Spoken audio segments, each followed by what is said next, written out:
¿Cómo están, apreciados amigos, estudiantes del programa online que ofrece la Facultad de Teología?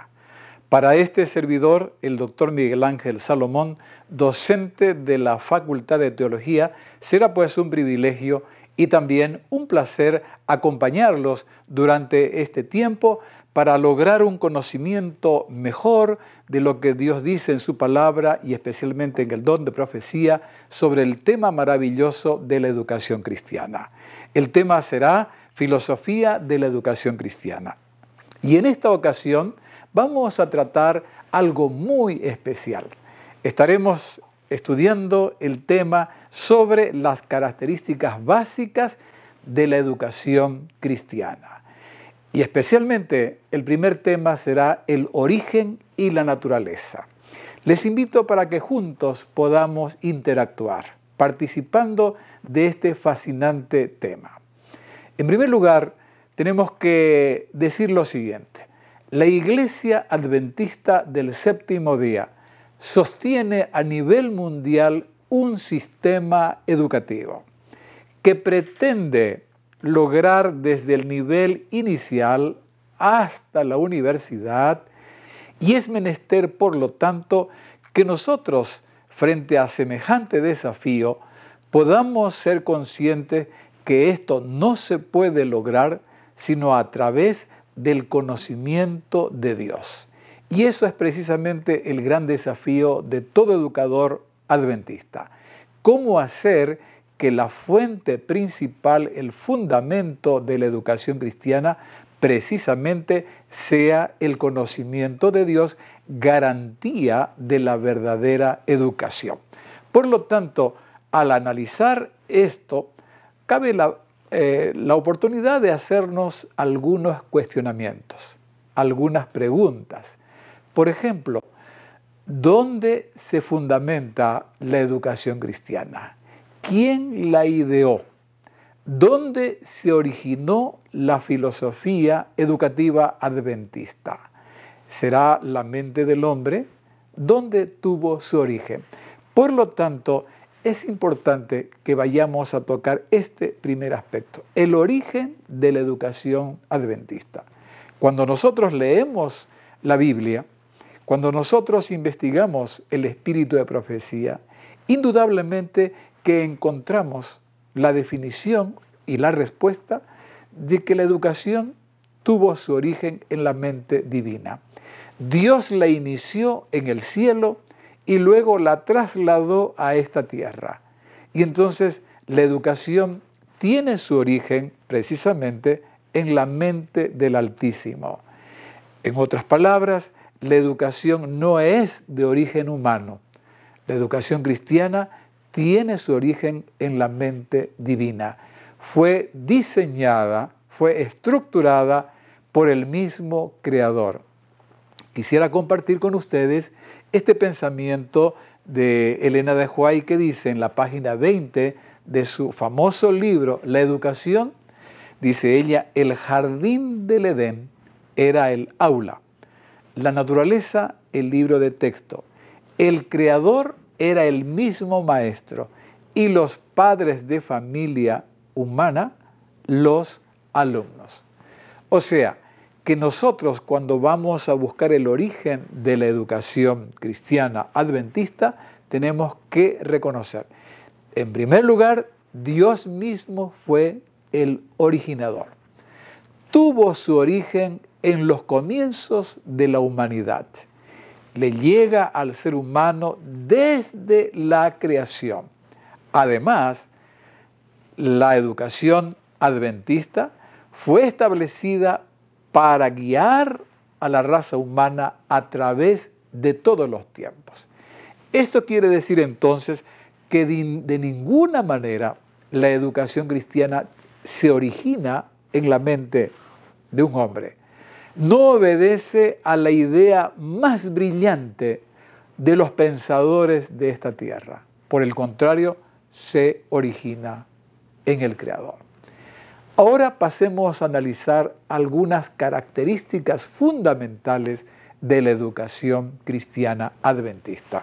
En primer lugar, la educación cristiana es eminentemente religioso. ¿Por qué razón? Es religiosa porque el fundamento del conocimiento es Dios. Y Dios, pues, es espíritu. Y tenemos que adorarlo, tenemos que acercarnos a Él, tenemos que servirlo desde la perspectiva espiritual. Esto le da a la educación un carácter religioso, como característica número 1. Y en segundo lugar, tendríamos que decir que la educación cristiana adventista es holística, es decir, que abarca la totalidad del hombre, todas sus facultades. Por eso esa definición clásica de Elena de White cuando dice que la verdadera educación consiste en el desarrollo armonioso de todas las facultades del ser humano, es decir, la facultad física, mental, espiritual. Es decir, que el desarrollo de estas facultades vendría a ser uno de los objetivos de la educación cristiana. Y también podríamos decir que la educación está muy relacionada con la redención. En otras palabras, hablar de redención y hablar de educación serían sinónimos. Hemos escuchado muchas veces ese pensamiento que dice, educar es redimir. Una frase muy simpática o muy poética. Sin embargo, pocas veces nosotros sabemos qué significa redimir. Educación no solamente es redención de la ignorancia, no solamente es redimir a aquella persona que no sabe leer o escribir. La redención abarca mucho más, porque tiene que ver con el hecho de que el hombre necesita liberarse, no de la ignorancia simplemente, tiene que apartarse del pecado, de la esclavitud del mal. Y redimir significa liberar al hombre para que se encuentre nuevamente con su Creador. Este es el elemento fundamental de la educación como otra de las características. Por lo tanto, en el sentido más elevado, la educación verdadera es la redención completa del ser humano. Además, podemos añadir que otro de los ideales fundamentales de la educación cristiana es finalmente lograr que el hombre pueda recuperar la imagen que perdió con la caída. Es decir, que el objetivo de la educación es lograr que el hombre nuevamente se pueda relacionar con su Dios, en un aspecto de compañerismo, en una experiencia de amistad y en una relación especial donde él pueda confiar, pueda depender, pueda amar y pueda servir a su Creador. Estas características de las cuales estamos hablando significa entonces que el hombre debe ser restaurado. Por eso, el objetivo de la educación es restaurar en el hombre la imagen de Dios que por culpa del pecado se perdió. En ese sentido, nosotros necesitamos también ver otro aspecto fundamental de la educación. Nos vamos a referir ahora a la educación como un medio y un proceso para alcanzar la disciplina en los seres humanos. Ninguna educación, ningún programa educativo que no alcance la disciplina en el ser humano es válida. Pero la educación cristiana ofrece un aspecto muy interesante, y es que la educación propende para que el niño, para que el joven logre la capacidad de autogobernarse, autodisciplinarse. En otras palabras, el objetivo de la educación es alcanzar la disciplina del autogobierno, para que el ser humano sea plenamente responsable y consciente de cada una de sus acciones. Por eso Dios al principio dotó al ser humano de libre albedrío, para que el ser humano pudiese ejercer en plena libertad y en plena responsabilidad cada uno de sus deberes y obligaciones. Y la educación propende precisamente a inculcar en la mente de toda persona a que pueda ejercer ese hermoso don que es el libre albedrío y el dominio propio. En este aspecto, la disciplina verdadera es aquella que le enseña al ser humano a ser responsable de sus propios actos. Y ahora hay algo muy importante. Para lograr que la educación pueda alcanzar sus fines y sus objetivos, hay ciertos agentes fundamentales que coadyuvan entre ellos para lograr estos propósitos, estos fines y estos objetivos.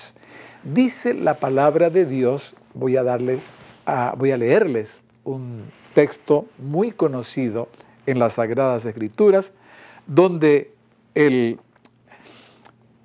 líder de Israel, Moisés, enseñó al pueblo de Israel lo siguiente. Estoy leyendo Deuteronomio capítulo 6, a partir del versículo 4. Dice: Oye Israel, Jehová nuestro Dios, Jehová uno es. Y amarás a Jehová tu Dios de todo tu corazón y de toda tu alma y con todas tus fuerzas.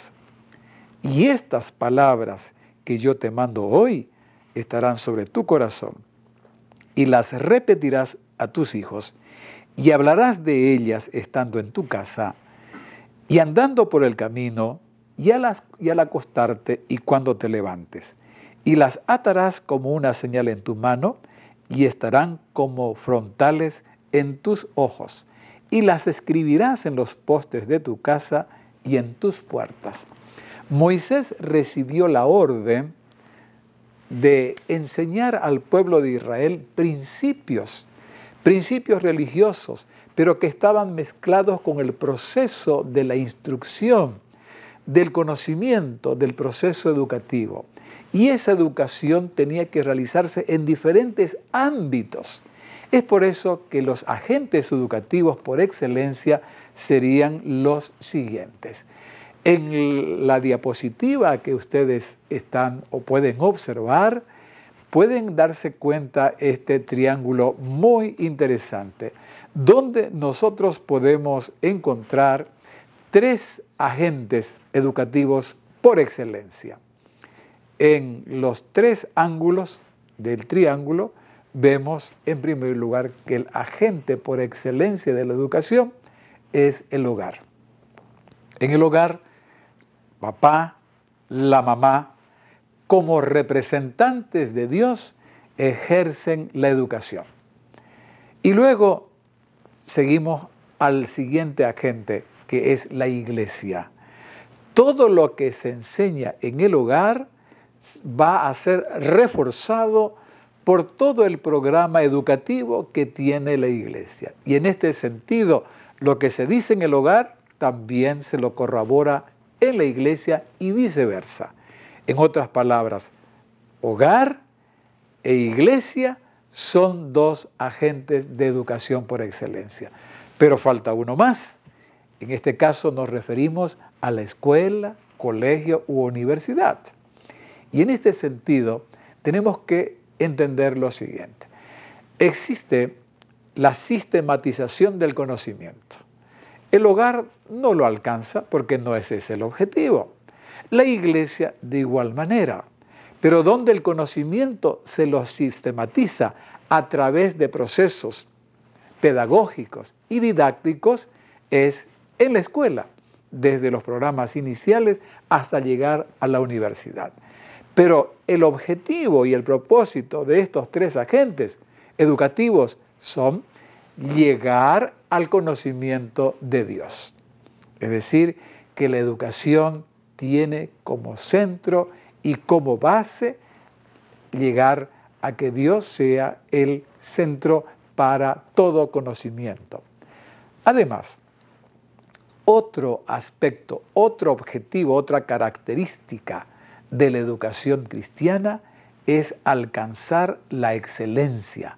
En otras palabras, la calidad de la educación cristiana adventista se mide por la excelencia. Elena de White indica, por ejemplo, que se debe dar la oportunidad para que los estudiantes puedan alcanzar lo máximo de sus facultades, para que ellos se destaquen en todo sentido. Y es más, la educación cristiana adventista debiera ser distinta de la educación que se ofrece tanto a nivel privado u oficial. ¿Por qué? Porque el desafío de la educación cristiana es llegar a la excelencia, es decir, a desarrollar al máximo las facultades de cada uno de los estudiantes. Todos los que buscan conocimiento están desafiados para que ese conocimiento sea el conocimiento perfecto, sea el conocimiento que se desarrolle a través del esfuerzo, a través del trabajo, a través de toda la dedicación, para encontrar que el ser humano es capaz de alcanzar los ideales que Dios les ha concedido. Además, la educación tiene un alcance, tiene una dimensión. Muchas personas creen que al alcanzar un grado académico o alcanzar un título, un cartón, como se dice vulgarmente, ya se completó la educación. Pero la característica de la educación cristiana adventista tiene otra dimensión, y es que la educación no termina con un determinado curso de estudios en esta tierra, alcanzando una carrera o teniendo uno o dos títulos. La verdadera educación propende al desarrollo de esta empresa, de este proceso, aquí en esta tierra, y el límite será en el reino de los cielos. Es decir, la educación llega hasta la eternidad. Y precisamente cerrando esta parte, para alcanzar esa verdadera dimensión, es que podemos decir lo siguiente como la última característica de la educación cristiana. Y es que el objetivo es que el ser humano logre identificarse con su Creador, conociéndolo, amándolo, reflejando en su vida el carácter divino y, en segundo lugar, sirviendo al prójimo como a sí mismo. Dios dijo que la ley se resume en dos cosas: amar a Dios con todas nuestras fuerzas, con toda nuestra mente, con toda nuestra alma, y amar a nuestro prójimo como a nosotros mismos. Es decir, que aquí está conectada la esencia de la educación. Nos preparamos en esta tierra para servir mejor a nuestro prójimo, servir a la sociedad, servir a nuestra patria, y también nos preparamos para un servicio supremo en el reino de los cielos.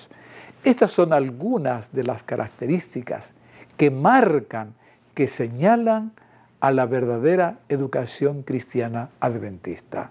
Y es nuestro gran desafío como educadores imprimirle esas características, ese sello de identidad de la verdadera educación.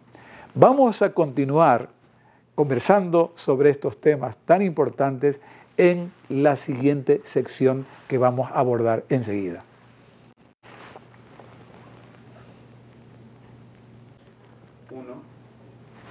Estamos ahora para continuar con nuestro estudio fascinante de la educación. Cuando nosotros hablamos de educación, indudablemente que tenemos que echar mano de fuentes, y son las fuentes de la palabra de Dios y las fuentes del espíritu de profecía, los escritos de Elena de White. Tengo un libro que ustedes lo conocen y que es el libro de cabecera, y algunos dicen la Biblia de todo educador. Me refiero al libro La Educación. Este libro maravilloso, que lo podemos los educadores leerlo una, dos, tres y tantas veces sean necesarios, y nunca vamos a agotar la fuente maravillosa que tiene este libro. Se los recomiendo. Estudiemos. Los temas que estamos presentando aquí están extractados directamente de las páginas del don de profecía, básicamente de este libro y de otros libros que Elena de White escribió, como por ejemplo La educación cristiana, Consejos para los maestros y muchos otros libros donde ella da consejos especiales sobre la tarea educativa. Ahora en esta sección nosotros vamos a tratar sobre los periodos históricos de la educación cristiana. Ya dijimos en el primer bloque, en la primera parte, que la educación comenzó en el Edén. Pero ahora vamos a remontarnos mucho más allá. Y vamos a dividir esta sección diciendo lo siguiente. La educación tuvo lugar antes de la entrada del pecado. Luego, el sistema educativo se realizó, se ejecutó durante el pecado. Y finalmente, la Biblia y el espíritu de profecía son claros al señalar que la educación continuará en la escuela del más allá.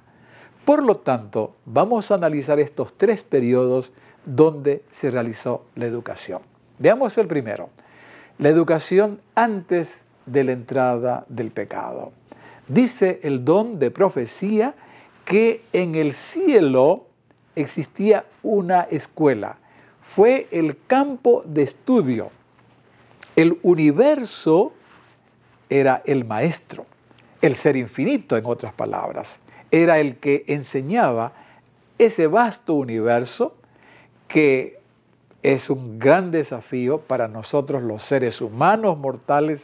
Ahora tenemos que echar mano a tremendos equipos sofisticados, enviar satélites, sondas espaciales, para que vayan a tratar de traer algún pequeño conocimiento de lo que existe en todo este universo.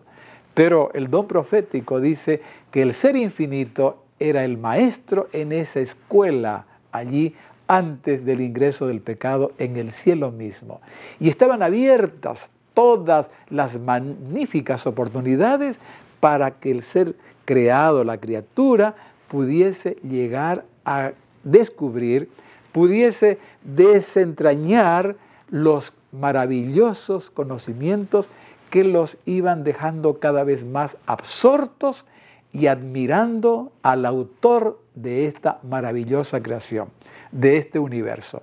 Imagínense ustedes cómo habrá sido esa escuela, sin necesidad de aparatos, de telescopios o microscopios, sin necesidad de laboratorios.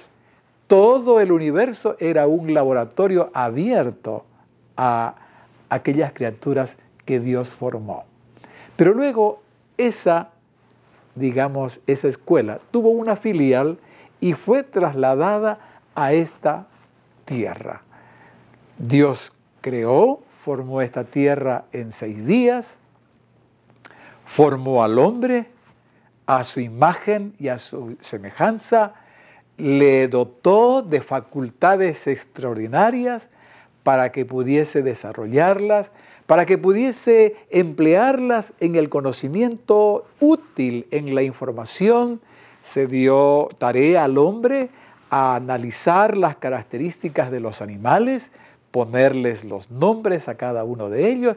Es decir, que en la escuela, la filial del cielo, es decir, en esta tierra, la escuela del Edén, de igual manera, Dios, como el maestro, empezó la tarea educativa, formando a Adán y Eva, los primeros padres, como sus alumnos y luego sus descendientes.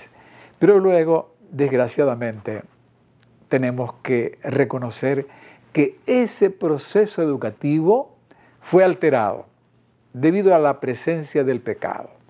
El hombre ejerció de manera equivocada su libre albedrío y eligió ponerse de parte del enemigo.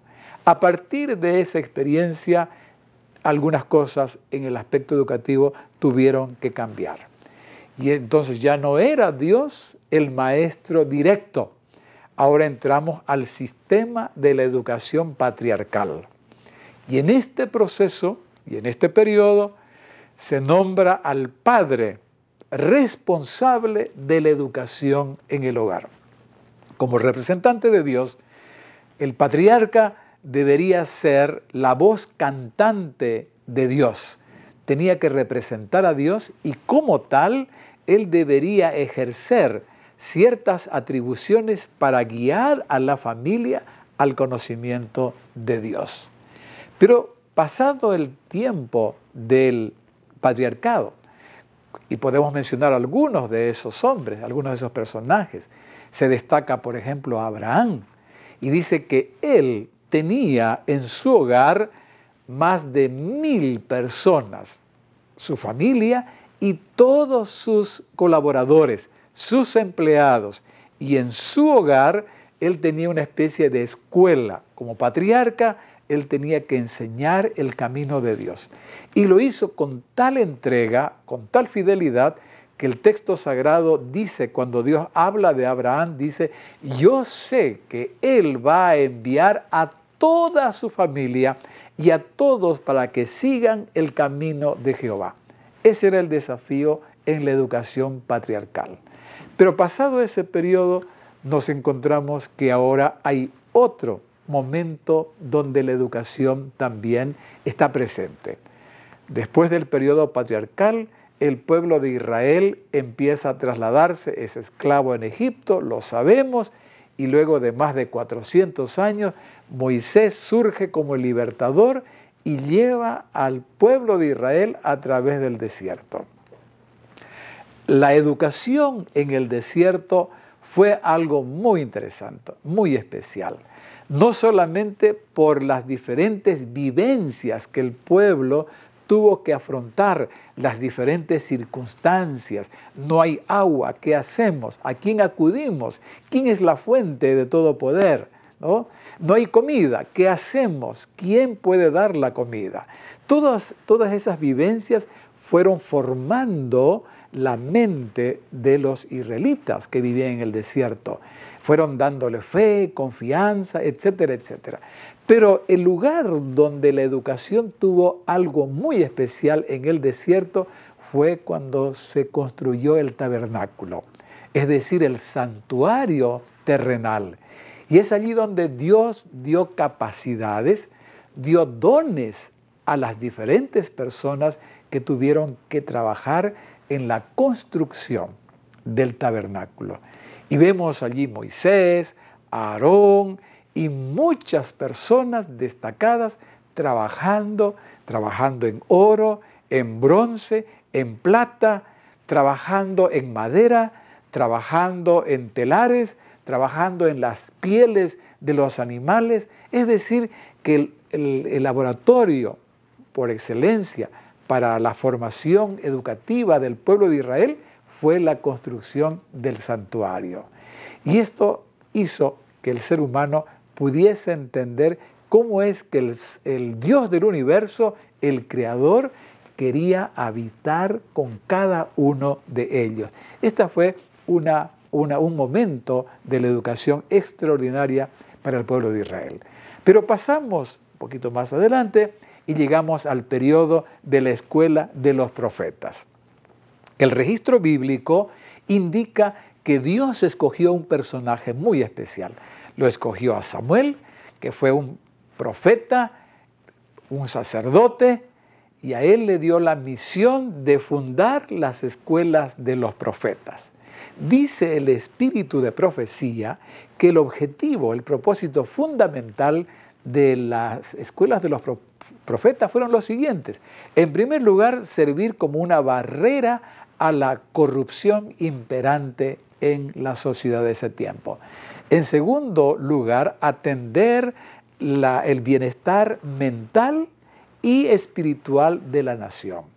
En tercer lugar, preparar líderes, preparar hombres que pudiesen guiar a la nación de Israel hacia su grandeza y su prosperidad. Entonces, ¿qué requisitos se requería para ingresar a la escuela de los profetas.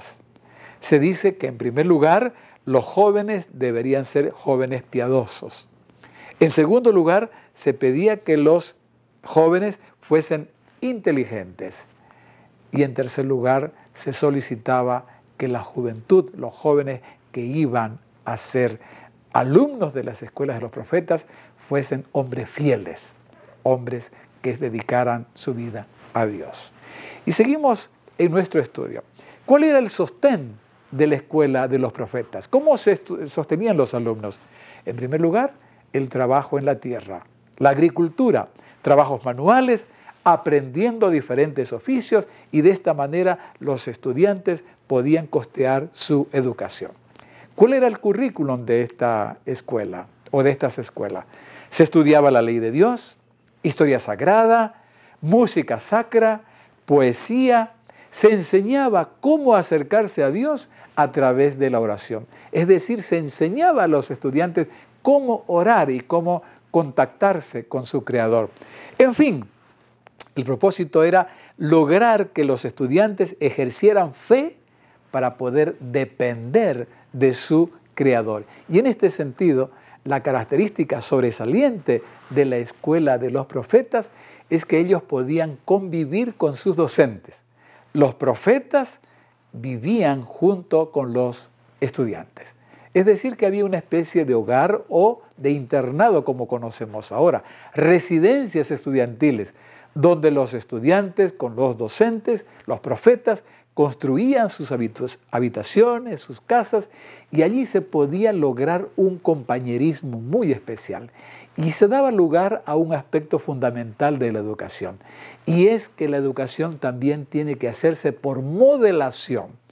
Los profetas, como docentes, tenían que modelar, mostrar en su diario vivir, en su conducta, en su estilo de vida, cómo es Dios, cómo es el carácter de Dios. Aquí se hacía real lo que nosotros siempre enseñamos. La educación debe ser por precepto y también debe ser por ejemplo. Y esto se daba precisamente allí, en las escuelas de los profetas. Pasó este periodo, pasó el pueblo de Israel y llegamos a la época de Jesús. En la época de Jesús, ¿cómo se educaban? ¿Cómo era la educación?